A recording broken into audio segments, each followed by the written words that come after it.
السلام علیکم، شہزادی وائس میں خوش آمدید۔ قسمت کی تلاش کے ساتھ میں ہوں آپ کی ہوسٹ صالحہ رانا۔ جی ہاں، آج کا عنوان ہے قسمت کی تلاش۔ تو چلیے آج کی کہانی شروع کرتے ہیں۔ بہت پہلے کی بات ہے کہ کسی شہر میں دو بھائی رہتے تھے۔ چھوٹا بھائی بہت امیر اور دولت مند تھا، لیکن بڑا بھائی بہت غریب اور مفلس تھا۔ اس کی زندگی بڑی مصیبت سے بسر ہو رہی تھی۔ بیچارہ ہر وقت پریشان اور اداس رہتا۔ ایک دن بڑے بھائی نے اپنے چھوٹے بھائی سے ملاقات کا ارادہ کیا۔ جس وقت بڑا بھائی چھوٹے بھائی کے مکان پر پہنچا تو چھوٹا بھائی اپنے استقبال میں گھوڑوں کا معائنہ کر رہا تھا۔ بھائی کو دیکھتے ہی وہ آگے بڑھا اور اسے گلے لگا لیا۔ پھر وہ ایک ایک گھوڑے کے بارے میں بڑے بھائی کو تفصیل سے بتانے لگا۔ اس استقبال میں ایک اجنبی بھی بیٹھا تھا۔ وہ سیاہ لباس پہنے ہوئے تھا۔ بڑا بھائی اس اجنبی کے قریب پہنچا تو اس نے پوچھا، آپ کون ہیں؟ اجنبی نے سر اٹھا کر بڑے بھائی کی طرف دیکھا اور کہا، تم مجھے نہیں جانتے؟ میں تمہارے چھوٹے بھائی کی قسمت ہوں۔ کیا آپ کی وجہ سے ہی میرا چھوٹا بھائی اتنا امیر اور دولت مند ہوا ہے؟ اور ہاں، آپ نے میری قسمت کو بھی کہیں دیکھا ہے؟ بڑے بھائی نے اشتیاق بھرے لہجے میں پوچھا۔ اجنبی نے بڑے بھائی کی بات سن کر ایک قہقہہ لگایا اور بولا، ارے تمہاری قسمت تو نیلے پہاڑ کے ایک غار میں سوئی ہوئی ہے۔ تم وہاں جاؤ اور اسے جگا کر اپنے ساتھ لے آؤ۔ اجنبی کی بات سن کر بڑا بھائی پرجوش لہجہ میں بولا، میں اس پہاڑ پر ضرور جاؤں گا اور غار میں سوئی ہوئی قسمت کو ضرور جگاؤں گا۔ اتنا کہہ کر وہ اپنے چھوٹے بھائی سے ملے بغیر نیلے پہاڑ کی طرف چل دیا۔ راستہ بہت دشوار اور کٹھن تھا، لیکن بڑے بھائی کو اپنی قسمت ملنے کی پوری امید تھی۔ اسی شوق میں وہ چلتا رہا۔ چلتے چلتے رات ہو گئی۔ اچانک وہ ایک ندی کے پاس پہنچا۔ وہاں اس کی ملاقات ایک شیر سے ہوئی۔ بڑے بھائی کو دیکھتے ہی شیر زور سے دھاڑا اور سامنے آ کر کھڑا ہو گیا۔ غریب بھائی نے ہاتھ جوڑ کر کہا، جنگل کے بادشاہ، میرا راستہ مت روکیں، میں اپنی قسمت کو جگانے کے لیے جا رہا ہوں۔ شیر نے راستہ چھوڑتے ہوئے کہا، اچھا، جب تمہاری قسمت ملے تو اس سے میرا ایک سوال پوچھنا۔ میں بہت زیادہ کھاتا ہوں، پھر بھی میری بھوک نہیں مٹتی۔ غریب بھائی نے سوال پوچھنے کا وعدہ کیا اور اپنے راستے پر آگے بڑھ گیا۔ چلتے چلتے وہ ایک باغ میں پہنچا۔ باغ کے مالی نے اس سے پوچھا، اے اجنبی مسافر، آپ کہاں جا رہے ہیں؟ بھیا، میں اپنی سوئی ہوئی قسمت کو جگانے جا رہا ہوں، بڑے بھائی نے جواب دیا۔ مالی نے اس کے سامنے اپنا سر جھکایا اور بڑے ادب سے کہا، بھائی، جب آپ کی قسمت جاگ جائے تو اس سے میرا ایک سوال پوچھنا۔ میرے باغ کے درختوں پر پھل کیوں نہیں آتے اور پودوں میں پھول کیوں نہیں کھلتے؟ غریب بھائی نے یہ سوال پوچھنے کا وعدہ کیا اور اپنے راستے پر چل دیا۔ چلتے چلتے وہ ایک شہر میں پہنچا۔ اس شہر کے راجا کا حکم تھا کہ ہر نئے آنے والے مسافر کو اس کے سامنے پیش کیا جائے۔ راجا کے حکم کے مطابق شاہی سپاہی غریب بھائی کو پکڑ کر دربار میں لے گئے۔ راجا نے اس سے پوچھا، تم میرے شہر میں کیوں آئے ہو؟ میں اپنی سوئی ہوئی قسمت کو جگانے جا رہا ہوں۔ راستے میں آپ کے شہر سے جانا پڑا، یہ مجبوری تھی، ورنہ میں کبھی آپ کے شہر میں نہ آتا، غریب بھائی نے جواب دیا۔ اس کا یہ جواب سن کر راجا بہت خوش ہوا اور اس کی جرأت اور صاف گوئی کی تعریف کی۔ پھر اس نے غریب بھائی سے کہا، اچھا، جب تمہاری قسمت جاگ جائے تو اس سے میرا یہ سوال پوچھنا کہ میرا ملک ترقی کیوں نہیں کرتا۔ غریب بھائی نے یہ سوال بھی پوچھنے کا وعدہ کیا اور اپنے سفر پر آگے روانہ ہو گیا۔ چلتے چلتے کئی دنوں کے بعد وہ نیلے پہاڑ کی غار میں پہنچا۔ غار لمبا اور تاریک تھا۔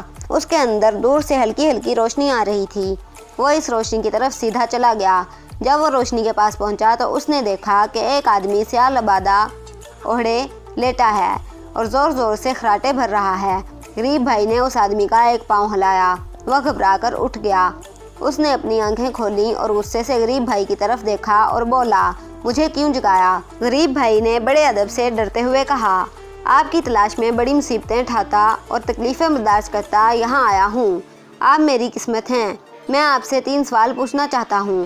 اجنبی آدمی نے انگڑائی لی اور اس کے سوالوں کے جواب دینے کے لیے تیار ہو گیا۔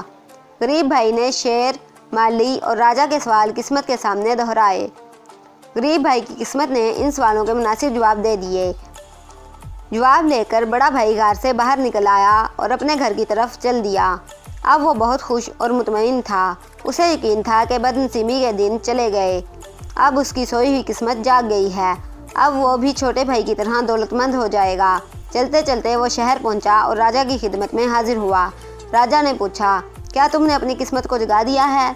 ہاں حضور، بڑے بھائی نے خوش ہو کر کہا، اب میری قسمت جاگ چکی ہے۔ جلدی بتاؤ میرے سوال کا اس نے کیا جواب دیا؟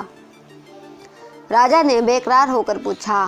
بڑے بھائی نے ادھر ادھر دیکھا، پھر راجا کو اپنے قریب بلایا اور آہستہ سے اس کے کان میں سرگوشی کرتے ہوئے بولا، حضور، آپ کا ملک اس لیے ترقی نہیں کر رہا کہ اس کی باغ دوڑ ایک عورت کے ہاتھ میں ہے۔ کیا مطلب ہے تمہارا؟ راجا نے بناوٹی غصے سے کہا۔ مطلب یہ کہ آپ ایک عورت ہیں اور ایک عورت کبھی نڈر ہو کر حکومت نہیں کر سکتی۔ غریب بھائی نے اسے صاف صاف بتا دیا۔ جواب سن کر راجا بہت خوش ہوا۔ اس نے کہا، بہت خوب، تم نے میرا راز جان لیا ہے۔ واقعی میں عورت ہوں اور مرد کا بھیس بدل کر اس ملک پر حکومت کر رہی ہوں۔ میں تم سے بہت خوش ہوں۔ اب تم میرا کہا مانو، مجھ سے شادی کر لو اور اس ملک پر شان سے حکومت کرو۔ مجھے امید ہے کہ تمہارے دور حکومت میں یہ ملک خوب ترقی کرے گا۔ یہ کہتے ہوئے اس نے اپنے سر سے تاج اتار دیا اور پھر پگڑی کھولنے کی دیر تھی کہ سر کے لمبے بال کھل کر اس کے کندھوں پر آ گئے۔ غریب بھائی نے رانی کی درخواست قبول نہیں کی۔ اس نے کہا، میں اپنے گھر واپس جانا چاہتا ہوں۔ اب میری قسمت جاگ گئی ہے۔ اب میں پوری دنیا کا بادشاہ بن جاؤں گا۔ تم اس ملک کے راجا بن کر آہستہ آہستہ دنیا کے سارے ملک فتح کر سکتے ہو۔ میری پیشکش قبول کر لو۔ یاد رکھو، یہاں سے زیادہ آرام تمہیں اور کہیں نہیں ملے گا۔ رانی نے کہا، تمہارا چھوٹا بھائی جب سنے گا کہ تم راجا بن گئے ہو تو دوڑ کر تمہارے پاس آئے گا اور ہمیشہ تمہارا ماتحت رہے گا۔ تم بے فکر ہو کر یہاں رہو۔ لیکن غریب آدمی نے رانی کی ایک نہ سنی۔ وہ اپنی بات پر اڑا رہا اور رانی کو روتا ہوا چھوڑ کر آگے چل دیا۔ کچھ دن بعد وہ باغ میں پہنچا۔ مالی نے اس سے پوچھا، کیوں بھائی، تم نے اپنی قسمت کو جگا دیا؟ ہاں بھیا، غریب بھائی نے فخریہ لہجے میں کہا۔ اس نے میرے سوال کا کیا جواب دیا؟ مالی نے پوچھا۔ تمہارے درختوں اور پودوں کے نیچے ایک بہت بڑا خزانہ دبا ہوا ہے۔ یہی وجہ ہے کہ تمہارے ہاں پھل اور پھول پیدا نہیں ہوتے۔ اگر تم زمین کھود کر خزانہ نکال لو تو درخت اور پھل اور پھولوں سے لد جائیں گے۔ مالی نے فوراً ایک پھاوڑا اٹھایا اور باغ کی زمین کو کھود ڈالا۔ درختوں اور پودوں کے نیچے سے بے شمار دولت اور ہیرے جواہرات نکلے۔ اتنی دولت پا کر مالی خوشی سے پھولانا سمایا۔ اس نے کہا، آؤ یہ اتنی ساری دولت ہم آپس میں بانٹ لیں اور مزے سے زندگی بسر کریں۔ بڑے بھائی نے نفی میں سر ہلایا۔ اس نے کہا، مجھے فوراً اپنے گھر لوٹ کر جانا ہے۔ اب میری قسمت جاگ اٹھی ہے۔ میں جلد ہی اپنے بھائی کی طرح دولت مند بن جاؤں گا۔ مالی نے پھر کہا، یہ آدھا خزانہ پا کر تم اپنے بھائی سے بھی زیادہ امیر کبیر بن جاؤ گے۔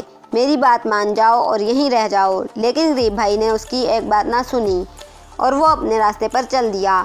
چلتے چلتے وہ جب شیر کے پاس پہنچا تو شیر نے اس سے پوچھا، کیا سچ مچ تمہاری قسمت جاگ گئی ہے؟ ہاں۔ پھر غریب بھائی نے اپنے سفر کے سارے واقعات ایک ایک کر کے شیر کو سنائے۔ اس نے شیر کو یہ بات بھی بتا دی کہ کس طرح ایک رانی اور مالی نے اسے حکومت اور دولت کا لالچ دیا، لیکن اس نے دونوں کی پیشکش کو ٹھکرا دیا۔ شیر نے بڑی حیرت اور تعجب سے اس کی طرف دیکھا اور پوچھا، میرے سوال کا تمہیں کیا جواب ملا ہے؟ بڑے بھائی نے بڑے اطمینان سے کہا، میری قسمت نے ایک پتے کی بات بتائی ہے۔ اس نے کہا ہے کہ جب شیر کو کوئی بیوقوف آدمی ملے تو وہ اسے فوراً اپنی خوراک بنا لے۔ اسے کھانے کے بعد وہ سیر ہو جائے گا۔ بڑے بھائی کی بات سن کر شیر زور سے دھاڑا اور بڑے بھائی پر جھپٹ پڑا اور اسے اپنے پنجوں میں دبوچ کر بولا، تمہاری قسمت نے ٹھیک ہی کہا ہے۔ سچ بات تو یہ ہے کہ آج تک تم سے بڑا احمق اور بیوقوف مجھے کبھی نہیں ملا۔ تم نے تخت و تاج کو ٹھکرایا، اتنے بڑے خزانے سے منہ موڑا اور قسمت کے پھیر میں اندھے کی طرح ادھر ادھر پھرتے رہے۔ قسمت اور کیا ہوتی ہے؟ تمہارے اندر عقل کا مادہ ہوتا تو اب تک ایک ملک کے بادشاہ بنے ہوتے، لیکن اصل میں تمہاری قسمت تو میرے پیٹ میں تھی، اس لیے تم یہاں تک آئے۔ اتنا کہہ کر شیر نے اسے کھانے کے لیے منہ کھولا۔ دفعتاً ایک تیر آیا اور شیر کے حلق میں پیوست ہو گیا۔ شیر کا منہ کھلے کا کھلا رہ گیا۔ اس نے بڑے بھائی کو چھوڑ دیا اور حلق سے تیر نکالنے لگا۔ اتنے میں چھوٹا بھائی اپنے پالتو گھوڑے پر بیٹھا وہاں آیا اور بڑے بھائی کو اپنے گھوڑے پر بٹھا کر یہ کہتا ہوا لے گیا کہ تم جیسے احسان فراموش کی بھوک میرا یہ تیر اچھی طرح مٹا دیتا ہے۔ دونوں بھائی شیر کو تڑپتا ہوا چھوڑ کر چلے آئے اور بڑے آرام اور چین سے رہنے لگے۔